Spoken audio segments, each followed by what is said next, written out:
Hey y'all, welcome to the Figuring It Out With You podcast with your favorite mother-daughter duo, where we're in an ever-growing conversation with each other and you all, just trying to figure out how to make the most of the life we've all been given. I'm Kim. And I'm Kay. And let's get this conversation started for today.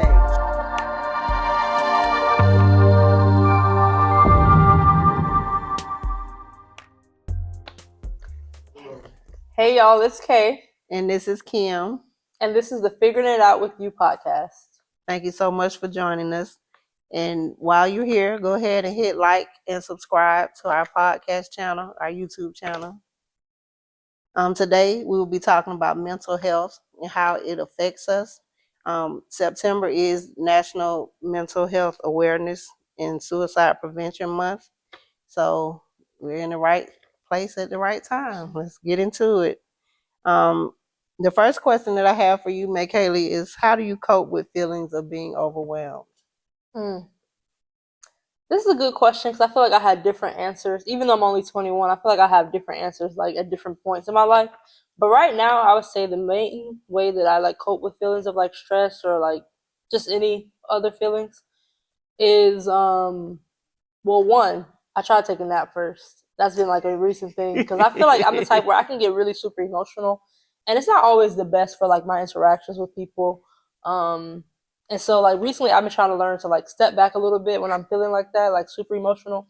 And maybe I'll take a nap or just like watch a show real quick. But then after something like that, I'll usually try to journal about it or just like talk through my feelings with myself. To try to like think through like, okay, what is it really that I'm feeling? Yeah, those are the main things I do when I'm feeling overwhelmed. Just take a step back, maybe take a nap, or whatever I need to do, whether it's like sit in the car, listen to some music, journal a little bit, watch a little show. Yeah. Sounds good. What about you? Well, just like you, I have different reactions at different points in time. It kind of depends on who the energy is directed towards. Like when I have instances where I feel like my family is overwhelming me, I cry, I scream. Okay. I forgot to mention that. I cry a lot. I do withdraw. I do go away. Even if it's get in my car and drive to the Kroger or to the park or just to be out of that tense environment that's causing me to feel that anxiety or stress. I think that it is very important for you to be aware of things that trigger you emotionally. And I just want to thank you for teaching me that it's okay to ask for your space. I remember when Makalia was younger, she would just be like, don't talk to me, don't speak to me. And as a parent, I'm like, who in the world does she think she is? But as she has gotten older and I've gotten older, I recognize and I understand. Sometimes you don't know what to say. Sometimes you don't know how to react, and you have to have time to get yourself together. So thank you, Makalia, for teaching me that, because I think the last time we had an episode was around March, and she actually bought a plane ticket and left the state because she felt like she was so overwhelmed. And I was the whole time, I'm like, I don't know who she thinks she is telling me to don't talk to her. We were having a phone conversation. She hung up the phone. I was like, whenever I see her, I'm going to put my hands around her throat and choke her. Just joking, but that's how I felt. And I'm sure a parent, a mother, if you have children, you can relate all of the sacrifices you make for your children.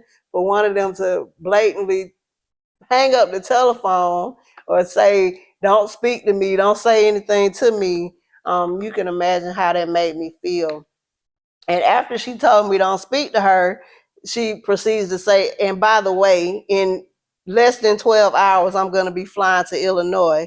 So I was completely dumbfounded, completely floored. But again, I had to, as she stated, take a step back to say what is going on in her life and in her world to make her feel this way. And I had to know that it was no fault of my own. It was just some things that she was going through personally at that moment in time.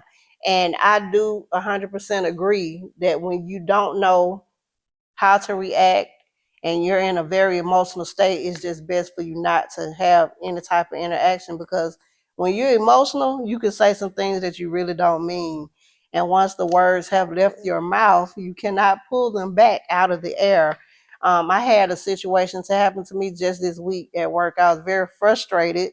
I changed my purse. I left my badge in my well, at least I thought I left the badge in the other purse. When I got to work, I could not find my badge. And I work in a bank. So if you walk through that security door without a badge, they see you every single day. But without a badge, you are a whole stepchild. Who are you? Where did you come from? So I had to wait about 40 minutes for my manager to give me clearance to actually get a temporary badge to get to my desk to work. And it was just like a snowball effect. I had a very bad morning. It progressed into a bad afternoon. By the time I got to work, I'm normally bubbly, happy. Kim, that particular day, I was not. My coworkers were like, "Oh, hello, Kim," and I'm sure they could feel the energy and the aura around me. And one of my coworkers, we're very playful with each other. She walked over to me to give me a hug. I said, "Please don't touch me."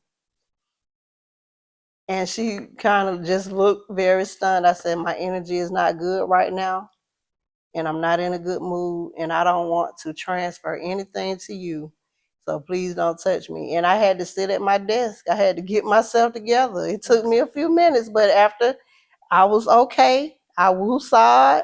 I went back to her and I said, "I apologize if you were offended, but I had to take care of what was going on with me before I allowed it to affect the way I interacted with you." So again, I can owe all of that to Michaelia for teaching me.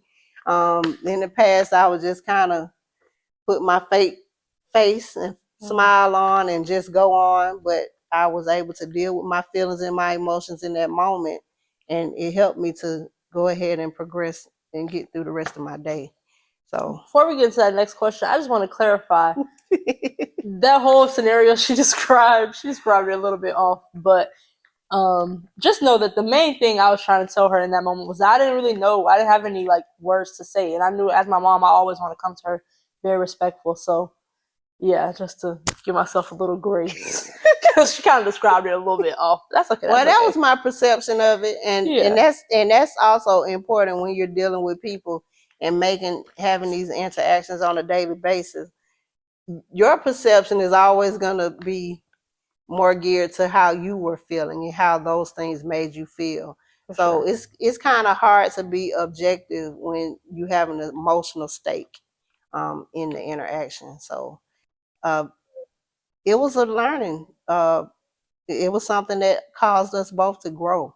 It was a learning experience. I was actually in that moment able to see my daughter as a young woman. And okay, she's having her own real life issues. She's got her own stuff going on, just like I have my own stuff going on. And she did whatever she felt like she needed to do to make herself feel better, to get through that moment. So, hey, it's no judgment. And you're still here to tell the story. So, Mommy, where do you feel like you learned most of your coping habits? Most of my coping habits were learned basically through trial and error. I was 21 years old. My mom passed away, and I basically just had to live life. It was a lot of mistakes. It was a lot of bumps in the road. I fell down on my bottom and busted it many, many times, but I continued to get back up. I've learned most of my coping habits and skills just through trial and error. I've been that emotional person to spew those hateful words out of my mouth. That's why I know you don't ever allow yourself to get to that place, because you can't take those words back. Emotions are very tricky, because emotions are, when you're in that emotional state, you're driven by what you're feeling, but it's not always what you're feeling is not always right. So I know that you just have to be level-headed and make sure that if I'm upset, I'm not gonna speak, because I don't want to say anything that I'll end up regretting later. So most of my coping skills and habits. You just had to make the mistakes to learn from them. That's all I know. Mm, I'm grateful though that I was able to make the mistakes so that I could give y'all a little insight. Give my children and my family, sisters, brothers, a little insight on what not to do. Um, so I guess I had to go through it. fair enough. Fair enough. um, where did you learn most of your coping habits and skills? Mm, that's a good question. I think for me, like thinking about where I learned my coping skills and habits, I would say I don't really know when I started journaling or where I even learned about like, oh, you should journal. But I feel like from a very early age, I was like always just writing out my feelings. Just writing, I felt like was Yes, always like you were. something I was drawn to. I think maybe it was because I like to read a lot, so it just felt natural to just like write about how I'm feeling, write about my day. Because I also like to talk a lot, so like I would talk like every day. I would come home and just spill the whole day, like from start to finish, to my mom in the And car. she still does that, by the way. Yeah, and so I feel like I guess maybe when I didn't feel like I had people around to talk, I would just like write, and I feel like in time at the time when I was younger, I was just writing just to write.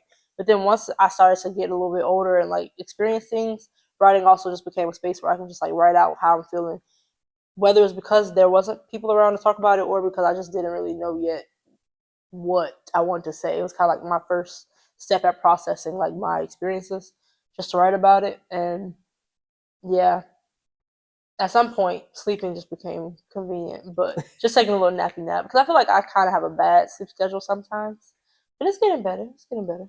Yeah, speaking of sleep, I know I have a bad sleep schedule. Yeah. I actually went to the doctor a few days ago, and I was explaining to her, um, I get up around 5 a.m. Even if I go to sleep at 4 a.m., I still wake up at 5 a.m. And then I start my day, and my day continues. I leave, clock out from work at 9 p.m. I get home. I may do some homework. I may do whatever I do. Um, I normally go to sleep around 12 or 1 a.m. and then I'm up again at 5 a.m. So sleep is very, very important. I'm happy that you're learning. Michaelia has always been a night owl. It's nothing for her to be up at 4 a.m. On Instagram or watching a movie or whatever she does. So the fact that she's taking naps now, I'm happy to hear it. I need to implement naps into my life. I don't know how, but I'll find a way. But sleep is very important. And sometimes when you're feeling overwhelmed, it truly is that your body is just tired, telling you, I need to rest. Like, I know you got this rigorous schedule that you do every single day, but I need to rest. So it's funny that you should say that because sometimes we just need to take a nap. My next question for you: over time, how has your prioritizing of mental health changed? Um, I think it's something that maybe I wouldn't say I think it's from the moment that I understood what mental health was, I think I always thought it was pretty important. Um, but I didn't necessarily know like how to the degree. I guess like I feel like when I first learned about it, it seemed like one of those things that was good. Like at some point, maybe you need to like focus on if that makes sense. Whereas I didn't think about it the same way that I think about other types of health, where it's just like your physical health, you kind of know that whether or not you have a current issue is something you should be thinking about just always, so that you can avoid those issues. And so I think going into it when I first was learning about mental health, I kind of thought it was like a thing where if there's some big crisis, you need to like spend the time to figure it out. But then now I think I have this understanding that it's also just like the same as physical health. You need to like there's certain things you need to do in order to like keep it good before it has to get to like a point of crisis or extreme. Yeah. That sounds good. Um, Mental health is something that is was very elusive to me growing up. It's very taboo to talk about mental health. Well, it was in my uh, family. As I got older, I recognized that my dad has been dealing with mental health issues the majority of my life. But when I was younger, I just, people just say, oh, they're just crazy. And you dismiss people's behaviors. and patterns. But as I have gotten older, I'm able to relate back to those moments and times where people would say, "Oh, he's just crazy," to know that he was actually having a mental health crisis.